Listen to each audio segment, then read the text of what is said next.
और वो त्योहार है अपने दिल का।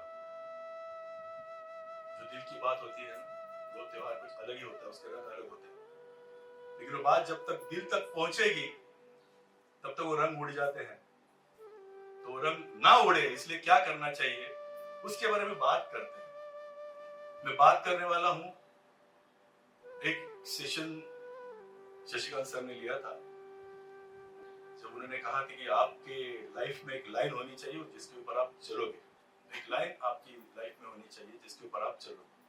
तो उसके लिए सर ने एक अच्छा उसके ऊपर सेशन लिया था। उसमें बताया था सर ने कि लाईन मतलब कोण की भिवू नको मी तुझ्या पाठीशी, तूच तुझ्या जीवनाचा शिल्पकार आहे लाईन, एकाला जागा एकाला माना ये लाईन, एक तू ही निरंकार ये लाईन। तो आपके लाइफ की लाइन क्या है? तो बात यह है कि जैसे मंदिर में जाओगे तो आप दान पेटी होती है ना दक्षिणा के लिए, बराबर है ना, वो भरी हुई होती है कि हम देखते हैं, हम दान करते हैं ना उसमें, लेकिन वो होती है भगवान को मिलने से पहले। सर ने ये भी कहा है ना, तो एप्रिसिएशन भी वही एक रास्ता है ना अमीर बनने का। आशीर्वाद तो हम उस मंजिल तक पहुंचने के लिए बहुत वक्त है, लेकिन हम एप्रिशिएट तो कर सकते हैं ना। अब एप्रिसिएशन कैसे होता है? कितने लोग पहले खुश है कि मुझे एप्रिशिएट कोई करता है, तो बंदा ध्यान में आता है ना अपना, हाँ मतलब ये मुझे रोज है ना कुछ तो मैसेजेस नहीं बोल रहा हूँ मैं, सामने आके बोले अरे क्या जो कर रहा है, पहले ऐसा नहीं लग रहा है तू, आजकल वो बात नहीं रही, ये भी बोलने वाले चाहिए और ये भी बोलने वाले होते अरे बहुत बढ़िया है। आप लोग जब हम लोग जब सोचते हैं कि हमें कोई अप्रिशिएट कर रहा है तो वो बंदा हमेशा हमारे ध्यान में रहता है, बराबर ना। क्या लड़का है तेरा, बहुत अच्छा कर रहा है, 50% मिले ना, पास तो हुआ ना, मुझे मालूम ये जो एप्रिशिएशन होता है ना उसमें बहुत ताकत होती है दोस्त। दक्षिणा एप्रिसिएशन की हो ना तो भगवान जल्दी प्राप्त होते हैं, ये मेरा मानना है। मतलब वो एप्रिसिएशन के बाद आशीर्वाद आता है ना भगवान। तो एक मार्ग है, अभी कैसे चलना है आपको अच्छा थॉट आएगा उसमें, अगर एप्रिशिएट। और एप्रिसिएशन दूसरा नहीं होना चाहिए, स्वार्थ निस्वार्थ होना चाहिए एप्रिसिएशन। अरे सर क्या आप दिख रहे हो, क्या गाड़ी लिया आपने, थोड़े मेरा कॉन्ट्रैक्ट भी है ना, वो नहीं। वो जो सर वॉरियर्स में भी पढ़ाते हैं, आप उस फैमिली के लिए, उस पर्सन के लिए, उस फर्म के लिए, उस संस्था के लिए, उस कंपनी के लिए क्या और दे सकते हो, आपने जो बोला है उससे और एक्स्ट्रा क्या दे सकते हो, तो कनेक्शन बढ़ेगा। तो एप्रिसिएशन में ये बातें बहुत महत्वपूर्ण है कि वो निस्वार्थ होना चाहिए। दोज हु डिजर्व, वो बच्चा या फिर वो इंसान, उसको गलत एप्रिसिएशन मिला ना तो और दो की लाइफ वो ट्रांसफॉर्म कर देगा। ये समझ पा रहे हैं मैं क्या बोल रहा हूँ? Are you with me? तो मैं ऐसा मानता हूँ आप लोगों को बहुत एप्रिसिएशन मिल रहा है, आप लोगों को बहुत एप्रिसिएशन मिल रहा है, इसलिए आप इतने हंस रहे हो। अरे बहुत बड़ा दिल लगता है एप्रिशिएट करने के लिए। वो पर्सन, वो इंसान ही नाही रहे ना, आपण म्हणतो मराठीत कौतुकाची थाप देणारे हात आणि आशीर्वाद देणारे, मग आपण जातो कुठे? अरे आमची गावाला ना मेरी आजी थी ना, वो कभी जाएगी ना तो आएगा, रे आयास तू, अरे क्या हुआ, एप्रिशिएट। तेरी राह देख रही थी, आया नहीं, दिवाली में नहीं आया था, गणपति तक राह देख रही थी, वो क्या है, वो लाड़ प्यार क्या है? आप किसी के लिए करते हो ये? आज तक किया है किसी के लिए ऐसे? आपको ध्यान में आता है वो, लेकिन आपने किसी के लिए किया है? सबको लगता है कि मेरे बच्चे के लिए, मेरे लिए, मेरे फैमिली के लिए ऐसे कोई तो बोले, पैम्पर करे, एप्रिशिएट करे। आपने किसी के लिए किया लास्ट टाइम बहुत बड़े दिल से? जैसे सर बोलते तेरी पार्टी मैं देता हूँ, क्या है वो? इतना बोलोगे ना तो उसका लाइफ में भी ट्रांसफर। तू पहला ही बात बोल रहा है, बैठ गाड़ी में चल, वो लेके जाएगा, लेकिन वो यार बड़ा दिल लगता है एप्रिशिएट करने के। कौतुक आहे ना, हे कौतुक हे नेहमी दुसऱ्यानेच केलं पाहिजे असं माझं वाटतं मला, क्योंकि बात मैं वही करने वाला हूँ जो सर ने बोली थी।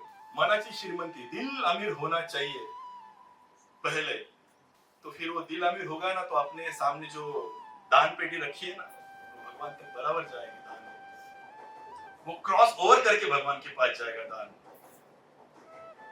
लेकिन वो दान भी निस्वार्थ होना चाहिए। निस्वार्थ कैसे होगा इसकी व्याख्या करें, पुण्य की गणना। लक्ष्मी एक भक्त को प्रसन्न हो जाती है और बोलती है आज से तेरे घर में मैं नहीं रहूंगी। लक्ष्मी एक भगवान को, भक्त को प्रसन्न होती है और बोलती है आज से तेरे घर में मैं नहीं रहूंगी, मैं जा रही हूँ और तेरे घर पे दारिद्र्य आने वाला है। जो भक्त होता है वो सोचता है तू ही ऐसे बोल रही है तो होना ही होना है, निश्चित है, अटल है। लक्ष्मी जी अगर बोल रही तो ध्यान से सुनना अभी। तो वो बात करता है कि जो तेरी मर्जी। लक्ष्मी जी से फिर भी बोलता है तूने इतना जो कुछ थोड़े बहुत अच्छे काम किए ना, तुझे एक वर देती हूँ, वो मांग ले क्या है। मैं तो जा रही हूँ। तो बोल रहे माती तू तो जा रही है, क्या वर मांगू मैं, बस इतना ही वर दे दे मुझे कि मेरे घर में है ना भाईचारा और मिठास बनी रहे, कभी कड़वाहट ना आए मेरे फैमिली में। तो हंसती है क्योंकि उसके दिल में बसती है, निकल जाती है। और जब निकल जाती है तो ये भी आराधना में लगा रहता है कि अब तो आने वाला है जो बोला है, लेकिन उसका इंतजार करे या उसका स्वागत करे। तो जब अपना काम खत्म करके वो घर पे आ जाता है, भक्त फ्रेश हो जाता है और खाने के लिए बैठता है। खाना परोसा जाता है। खाना परोसने के बाद खाना खा लेते हैं। जैसे ही पहला निवाला खाते हैं उसमें इतना नमक होता है, पहला निवाला खा लेते हैं। हो सकता है मेरे पहले निवाले में नमक आया। नमक कैसे होता है, कैसे होता है, मीठा मीठा खारा होता है ना। दूसरा निवाला उठाता है, वही तो उसको पता चलता है कि मेरे ख्याल से आज का खाना। तीसरा चौथा जब निवाला खाता है तो उसे पता चलता है मेरे घर में दरिद्र आ चुका है। उसको पता चलता है लक्ष्मी माँ जो बोल के गई है वो मेरे घर में प्रवेश कर चुका है। पूरा खाना खत्म कर हाथ धो के निकल जाते हैं और फिर उनके बच्चे आते हैं, बैठते हैं। बच्चे बैठते हैं, बच्चों को खाना परोसा जाता है। बच्चों को खाना परोसने के बाद पहला बच्चा खा लेता है खाना, उसको निवाला वैसे आता है। और पहला निवाला दूसरा निवाला उनको पता चल गया पूरा आज खाना ही ऐसे बना है। तो फिर वो पूछता है पिताजी ने खाना खाया क्या। माँ बोलती हाँ उन्होंने खाया खाना। तो बोला पिताजी कुछ नहीं बोले तो मैं अच्छा है, वो भी खाना खा लेता है। दूसरा भाई साइड में बैठा होता है, छोटे दो बोल रहे ये नहीं बोल रहा तो मैं क्यों बोलूं, ये भी खाना खा लेते हैं। हाथ धो के माँ ने जब खाना बनाया हुआ रहता है, माँ खाना बना के उसमें नमक डाल के निकल जाती है। फिर जो भक्त होता है वो घर का प्रमुख, वो जायजा लेते हुए रहता है कि हुआ क्या है। उसके बाद छोटी बहू क्रेडिट गोश्त में वो आके डाल देती है, मस्त डाल वो निकल जाती है। दूसरी बहू वो भी डाल के ऐसे पूरा बिग बॉस हो जाता है खाने का, चल रहा है ना अभी। लेकिन कोई कुछ बोलता नहीं है दोस्तों।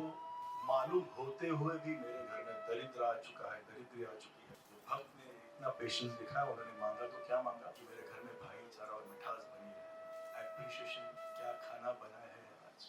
हम लोग है ना एप्रिशिएट करने में भी है ना गरीब है, मिडिल क्लास। क्या गरज है, क्या बोलना है उसको, उसका बच्चा पास हुआ है ना उसमें क्या है, अरे उसने कार ली ना उसमें क्या है, उसमें भी गरीबी है, मिडिल क्लास।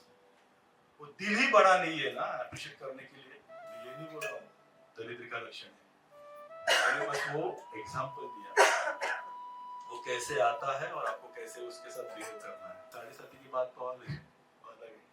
एप्रिशिएशन का मतलब तो पता है ना आपको, हिंदी में क्या बोलते हैं एप्रिशिएशन को, प्रशंसा करना और शाबाशी देना। तो घर से शुरू हो जाए ये बात, घर से शुरू हो जाए बात एप्रिशिएशन की। बच्चों की नहीं बात कर रहा हूँ।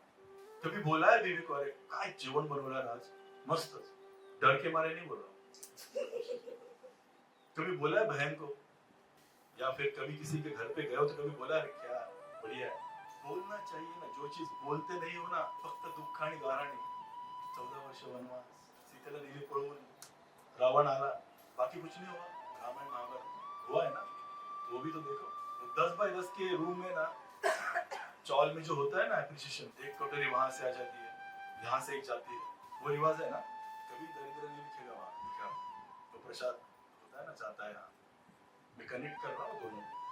आपने पहले दिया है, आपको पहले दिया है, आपने पहले दिया है या आपको पहले दिया है। फिर समझाता हूँ, आपने पहले दिया है या आपको पहले दिया है। आपने पहले दिया है, क्या है पहले, अपने आप से पूछो सवाल। अच्छी चीजें है ना वो देखो, वो दुनिया को बताओ 100%। तो वो जो बोला है ना मैंने, आपने पहले दिया है या आपको पहले दिया है, इसका मेडिटेशन करो। फिर जो सर ने हमें सिखाया है ना वो जल्दी हासिल कर सकोगे आप। तो आज का सेशन मेरे ख्याल से हम लोग इस बात पे ज्यादा ध्यान देखेंगे। एप्रिशिएट तो मैं मानता हूँ आप सब लोग करते हैं, क्योंकि हम लोग थैंक यू बोलते हैं ना उसको घर जाने के बाद। एटलीस्ट अगले बुधवार तक तो एप्रिशिएशन करो, लेकिन वो निस्वार्थ होना चाहिए। मुझे कुछ तो मिले, मेरा कुछ तो काम हो, ये नहीं। दिया है ना ऊपर वाले ने, वो ही आपको देना है। तो मैंने जो बोला था ना कि भगवान कौन है, उसके लिए जो बोरी वहां तक पहुंचाई थी वो भगवान था, या जिसने बोरी वहां से लाई थी वो। तुम्हारी से पहले मैंने जो कथा सुनी। तो ठीक है दोस्तों, ज्यादा मैं आपका समय नहीं लेता हूँ, और मेरा ये जो मेरे भाव थे वो आपके सामने रखा, आपने बहुत अच्छी तरह से सुना होगा। और जो मैंने कहा है फिर से एक दोहराता हूँ, आपको पहले मिला है वो आप देना सीखो। आप देते हो, ऐसे मैं मानता हूँ कि हम लोग जॉय भी करते हैं, और जल्दी ही आपकी जो इच्छा है, प्रार्थना है, मनोकामना है, वो पूरी हो। इसके साथ इस सेशन में यहीं पे समाप्त करता हूँ आज का। धन्यवाद इतने गौर से सुनने के लिए। Thank you.